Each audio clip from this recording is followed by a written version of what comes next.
Yo guys, welcome to a new video. Today I will rank down all 8 Mission Impossible movies.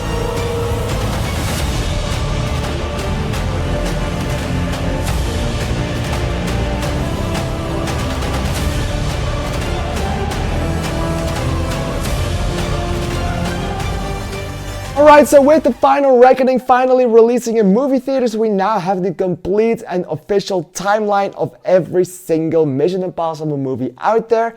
And normally this one should have been the ending, normally it should be the ending of the franchise. So normally the final reckoning should have been a farewell to all these characters. Obviously there are still chances to make more movies, but you know, if there aren't, I do think this was a nice little ending. Some quick things about this ranking. It's just me ranking down the 8 movies. I did not include the original 1960s TV show, which is sort of a prequel to the franchise that we know of. I mean, the first Mission Impossible movie is some sort of loose sequel to that series, like Jim Phelps and other characters that have returned and throughout this series are very much connected to that series. So that's a little fun fact for you if you did not know that. There is an original series that the Mission Impossible movies are made of or originated on, and that one is definitely worth a watch. I haven't done it yet, so I don't know if it's worth a watch, but you know, it's probably fine if it's as good as some of the movies in this franchise are. What I am going to rank down is just the 8 movies, and I'm going to tell you what I like about them, what I didn't like about them. Some franchise things I still have to say because I do like to review the franchise as a whole. I absolutely adore Mission Impossible. It's awesome. The music, especially the theme song, is just among the best of this entire franchise, or this entire world of theme songs. I do think the Mission Impossible theme song is quite up there. I absolutely love it. The least good project in this ranking is still a 6 out of 10, so that will tell you something about how good these movies are. And my favorites among them is a definitive 10 out of 10. Alright, with that being said, if you are looking forward to seeing what my top 8 is, please give me also your rank down of all these movies in the comments, because I'm really excited to hear your opinion on the Mission Impossible franchise. Do you like it? Do you hate it? Do you think Ethan Hunt is awesome? Do you think Ethan Hunt is an idiot? Please tell me. I am very excited and learned, and please let me know your ranking of these movies as well. Do you agree with me or don't you? I am very excited to hear your opinion on it. With that being said, let's get straight into the ranking. And at number 8, I have placed Mission Impossible 2. I do think it's a fine movie. I do think it has some great action set pieces, but I also think this is the more bland one of the movie. It's the movie that's least recognizable. Of course, we have this big motorcycle chase in the end, which is awesome, and everything else around that is very cool, and the scene in the tennis court is also quite interesting. But for the rest, the movie and the villain aren't really doing it for me. It's kind of where they started doing this rogue operatives thing, especially if you consider the first one and then the second one. It felt like a continuation of it. It felt like a repetition of it instead of just a continuation. It had kind of the same things, but with more budget, more money, and more extravaganza. And it's also kind of the movie where they decided like, okay, let's throw logic out of the bus and let's do some weird shit. I mean, it did deliver us with some great things. I mean, the motorcycle chase was awesome. The fact and the way Tom Cruise and the villain of this movie just jumped at each other from a speeding motorcycle is incredible. So yeah, Mission Impossible 2 is still a very nice, decent movie, but also really forgettable and the most skippable out of all these movies. I'm gonna give this one 3 stars. And in number 7, I placed its sequel, Mission Impossible 3. I thought this was a fairly good one. I also think this one is quite forgettable, only the rabbit's foot is a really interesting gimmick in this movie, a really interesting thing, but the sad thing about it is that they never actually explained what it is, so that's kind of a bummer. There are some things that are still done with it later on, but if you consider this movie on its own, then it's not the best thing. It's just pretty funny to have something that important being called a rabbit's foot and not even knowing what it actually is. I also think this one has the most forgettable story out of all of them. Not including the villain, because Philip Seymour Hoffman is just great in everything that he does, and he absolutely nails the performance in this one. It's just that his character wasn't the most interesting to begin with, and it's just that the entire rest of the movie also wasn't doing it any real big justice. So that's why this one is still quite low on the list, but still mostly because of how the villain looked, it's still pretty good.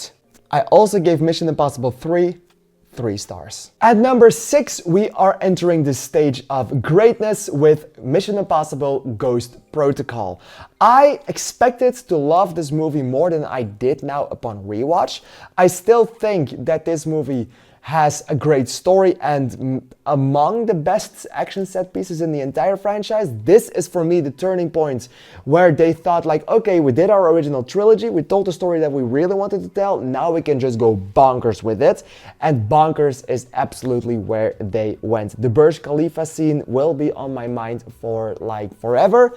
I thought it was very awesome and very good. The running away from or the chase sequence that they did afterwards with the sandstorm coming in is among the most beautiful things in the entirety of Star Wars, and I'm going to say that a lot more in this video because I just genuinely love everything that they're doing with it and everything surrounding that, and so everything surrounding the action set pieces keeps getting better and better and better and better and better, so that is really fucking awesome.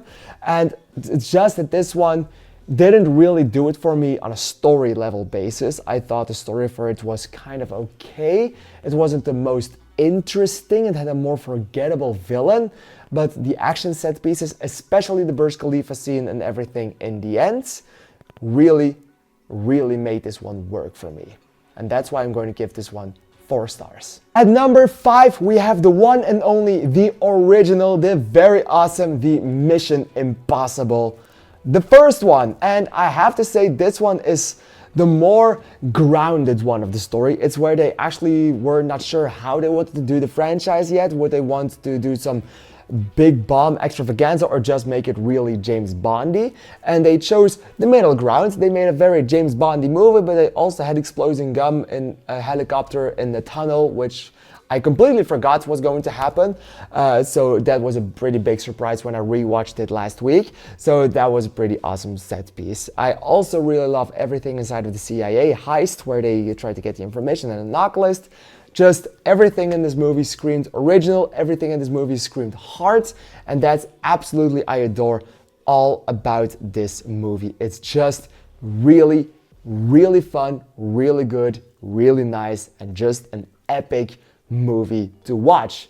And it's also one of the more rewatchable movies of the franchise because it's not the longest. You can have a fun time with this one and not have your entire day be taken away by Mission Impossible. So this one, definitely want to put on your list. It's not as good as the action in the other movies, but it's still very enjoyable. I'm gonna give this one 4 stars and the hearts. Number 4 is the movie where it started to get difficult because number 2, 3, and 4 can all be interchanged. I think I like all of them around equally, so putting them in a place was very difficult for me to do. In 4th place, I have eventually still decided to place Dead Reckoning, Mission Impossible Part 7. I do think this one is quite awesome. I do think it's still very fucking great. And I do feel like the tension in this movie is just off the charts. And I do feel like the tension that this movie brings is just off the charts. It's absolutely amazing, absolutely phenomenal in the way that they portrayed that. But I kind of wanted to see more Benji in this one. I do think the entire storyline with Ilsa Faust could have been fleshed out quite a bit more because it felt quite random to do it just like that. But still, I get why they would have done it. I am also very happy to say that this one definitely brought that feeling of an impossible mission quite a bit further. I really loved the Entity as a villain because it just made everything as tense as fuck, but I still do think that this movie does take its time a little too long to get going, just to get the runtime up a little bit, and I do think they could have trimmed it down quite a bit to make it even more energetic and more nice. But still, the tension was there, the ending was there, everything in the chase sequences in Rome and in Venice and Rome and everything else still worked flawlessly, and I absolutely loved what they did with that. I also noticed when rewatching this movie that the conversations in the first act, especially in that room of the central or secret investigation or secret intelligence, I thought that was pretty funny because it just did not feel natural in any single way. So yeah, I laughed my ass off with this movie. It's better upon rewatch, but still it could have done some things quite better in the end. Alright, I'm gonna give Mission Impossible Dead Reckoning 4.5 stars and a heart. And in third place, I have decided to place Mission Impossible Rogue Nation. And I have to be honest with you guys, most of that has to do with the villain of this movie. I absolutely love Solomon Lane. He is awesome. He is one of the greatest, if not the greatest villain that Mission Impossible has brought to our attention. The Syndicate and the Apostles and the next in Fallout, but mostly the Syndicate is just really, really awesome as a villain, as a group, and I loved everything that they did with that in the entire theater sequence, the entire sequence near the end of the movie, and everything else in this is just incredibly tense. This is where the tension really started to build up.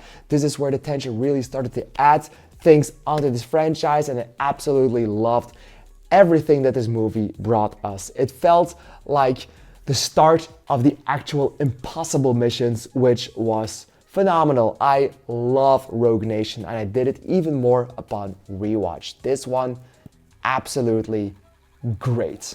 I'm gonna give Mission Impossible Rogue Nation 4.5 stars and a heart. And then for my second place, is it going to be Fallout or is it going to be The Final Reckoning? I have to say, if I had not rewatched all of these movies, that choice would have been pretty clear, but my view has changed after the rewatch of all these movies. So in second place, I have officially decided to put Mission Impossible The Final Reckoning in there. It's the finale, it's great, it's awesome. Like the entire last 1.5 hours, starting from the Sevastopol sequence, without spoiling anything, that's where the movie really starts to shine and really starts to do better and better and better and better and better stuff, and really starts to become like one of the best sequences or one of the best entries in the Mission Impossible franchise. I do think it has a fitting end, just not a fitting finale. I have some criticisms about the finale aspect of this finale, so if you want to know more in-depth reviews about that, please go watch my spoiler-filled review or my spoiler-free review. Either of those, I will talk about it there more clearly and more thoroughly, but I did think there were a bit more criticisms I had with this one compared to Mission Impossible Fallout, of course, which is going to be a number one. So yeah, this one, I do think the thing that pulls this movie down to the second place is just because of the overcompensation or over-reliance on exposition in that first hour, even though I don't really feel why we should need so much exposition. And most of it is just a rehaul of everything that we have seen over 7 movies already. And the other half is just telling you everything again about the entity, which we also really know. And they kind of want to get a few months of events throughout that first hour to get us going for the epic set pieces, which is something I kind of understand them to do because, well, of course, people are coming for that plane sequence and people are coming for the submarine sequence. So yeah, I do get why they did it. I am just not the biggest fan of just rushing through that first hour in the way that they did it, which is why it's a number 2. I'm going to give this one 4.5 stars and a heart. If that first hour was just a little more fleshed out, this would have been a perfect 10 out of 10.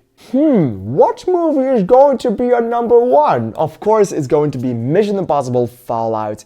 This one is absolute perfection. This one is what just regular action movies should be. The way that this movie did some of its things was phenomenal. The way the action was set up was great. The way that Henry Cavill glocked his arms to get ready for battle was just, it did something to me.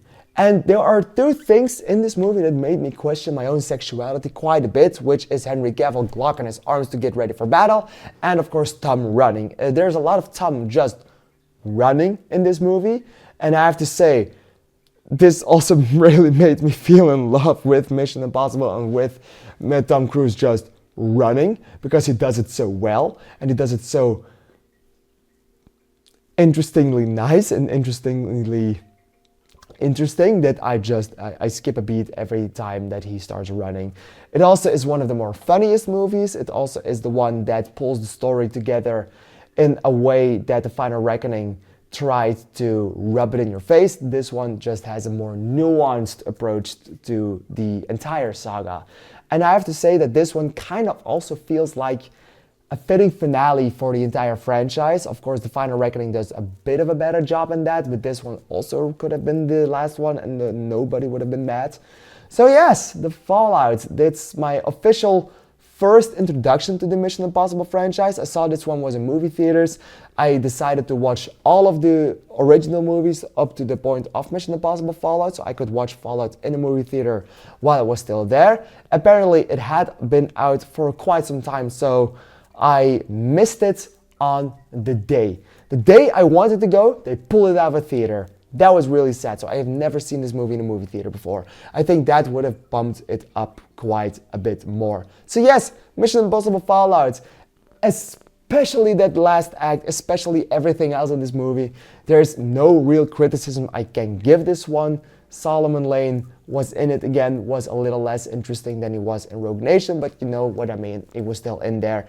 And Henry Cavill is a beautiful and great John Lark, and I absolutely love everything that he did with his character, and all the action set pieces were among the greatest of the greatest. There's no single flaw I can give you with this one. So yes, in the end, of course, I will give this one 5 stars and a heart. Absolute perfection.